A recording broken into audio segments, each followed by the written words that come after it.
मित्रों, रीतिकाल एक ऐसा काल है जिसके विषय में हमारे पाठ्यक्रम में भी बहुत ही कम पढ़ाया जाता है, लेकिन प्रतियोगी परीक्षाओं में इससे प्रश्न बहुत से बनते हैं। कुछ रीतिकालीन कवि तो ऐसे हैं जिनको कभी पाठ्यक्रम में रखा ही नहीं जाता है। उन्हीं में से एक पद्माकर भी हैं। आइए जानते हैं उनके जीवन और साहित्य से संबंधित महत्वपूर्ण बातें। कवित्व का पूर्णतः निर्वाह करते हुए 9 रसों का सफल निरूपण करने वाले गिने चुने आचार्यों में पद्माकर का नाम लिया जा सकता है।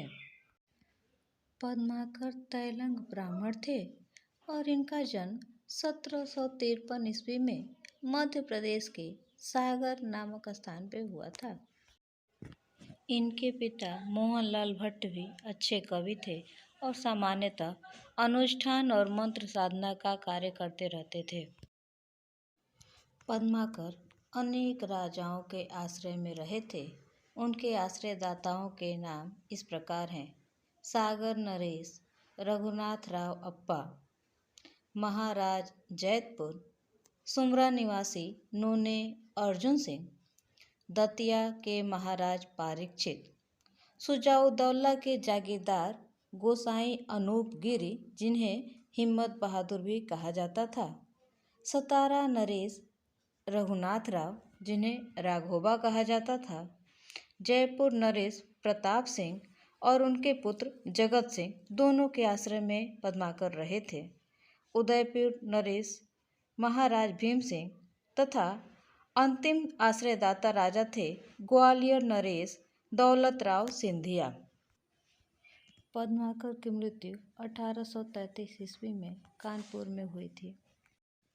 जयपुर के नरेश प्रताप सिंह ने पद्माकर को कविराज शिरोमणि की उपाधि प्रदान की। रीतिकाल के अंतिम श्रेष्ठ कवि पद्माकर थे। पद्माकर ने फाग अर्थात होली का कवित्वपूर्ण एवं सरस चित्रण अपने काव्य में किया है। इनके काव्य में श्रृंगार, भक्ति और वीर रस की त्रिवेणी प्रवाहित होती दिखाई देती है। पद्माकर के संपूर्ण काव्य को 3 वर्गों में बांटकर उसका अध्ययन किया जाता है: रीति काव्य, प्रशस्ति काव्य और भक्तिपरक काव्य। पद्माकर के काव्य की विषय वस्तु पर विचार करते हुए डॉक्टर बच्चन सिंह ने लिखा है कि इस संदर्भ में पद्माकर पर विचार करते हुए अजीब हैरानी होती है।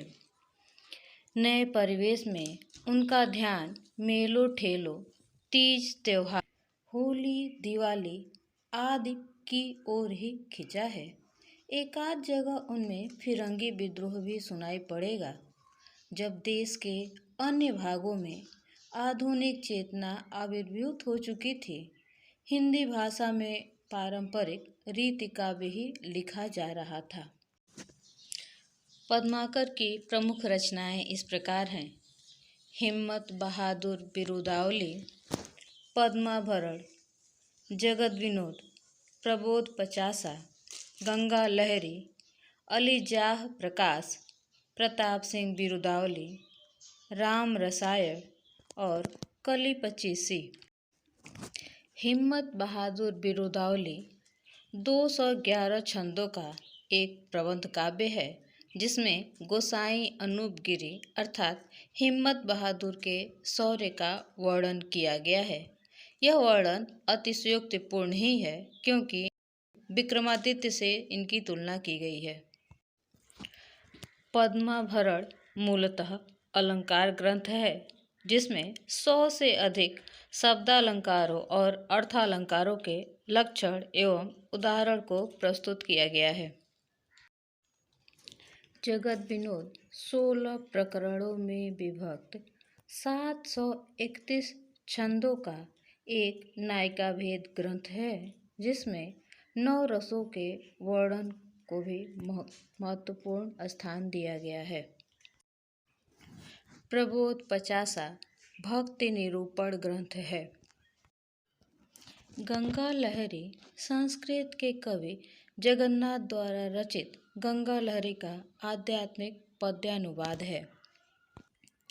अली जाह प्रकाश महाराज ग्वालियर के नाम पर लिखा गया प्रशस्ति ग्रंथ है।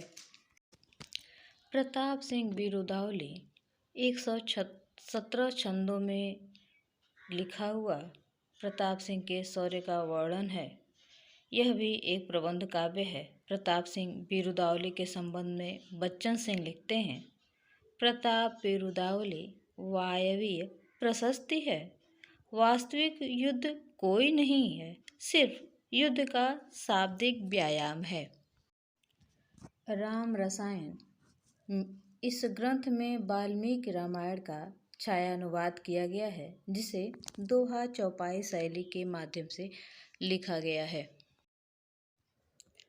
पद्माकर हिंदी साहित्य में पचासा शैली के प्रवर्तक माने जाते हैं। इसी आधार पर इन्होंने कली पचीसी और प्रबोध पचासा की रचना की थी। आइए अब जानते हैं कि पद्माकर की भाषा शैली के संबंध में विभिन्न विद्वानों ने क्या कहा है। सर्वप्रथम आचार्य शुक्ल के शब्दों में। आचार्य शुक्ल के अनुसार भाषा की सब प्रकार की शक्तियों पर इस कवि का अधिकार दिखाई पड़ता है।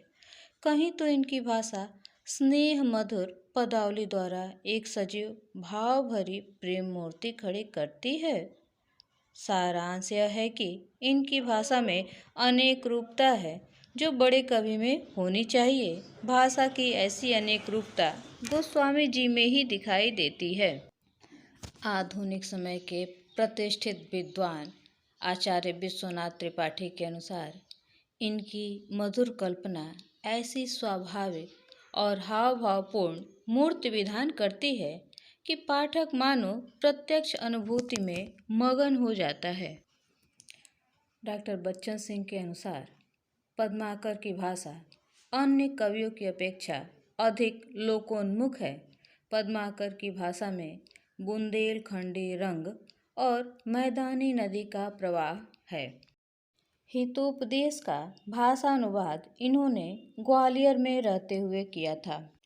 जो लोग उत्तर भारत की होली के हुड़दंग से परिचित हैं, वे इस रचनात्मक स्तर पर अनुभव कर सकते हैं।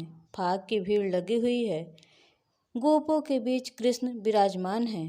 फाग का यह हुड़दंग किसी गोपी के घर बाहर हो रहा है। इतने में गोपी बाहर आई और कृष्ण को खींचकर भीतर ले गई।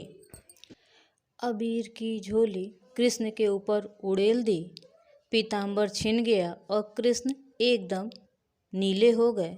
कपोलों पर अबीर रगड़ कर लगाई। अंततः एक ही बार आस सब पूरी जैसे नाट्यमान शब्दों का प्रयोग भी पद्माकर ने किया है। यह वह पंक्ति है जो अक्सर प्रतियोगी परीक्षाओं में पूछा जाता है, इसीलिए इस पंक्ति का जिक्र मैंने किया। रीतिकालीन कवि पद्माकर से संबंधित जो भी महत्वपूर्ण प्रश्न थे उनको यहाँ एकत्रित करने का मैंने प्रयास किया है। यदि वीडियो अच्छा लगे तो सब्सक्राइब करें, लाइक करें और शेयर करें। धन्यवाद।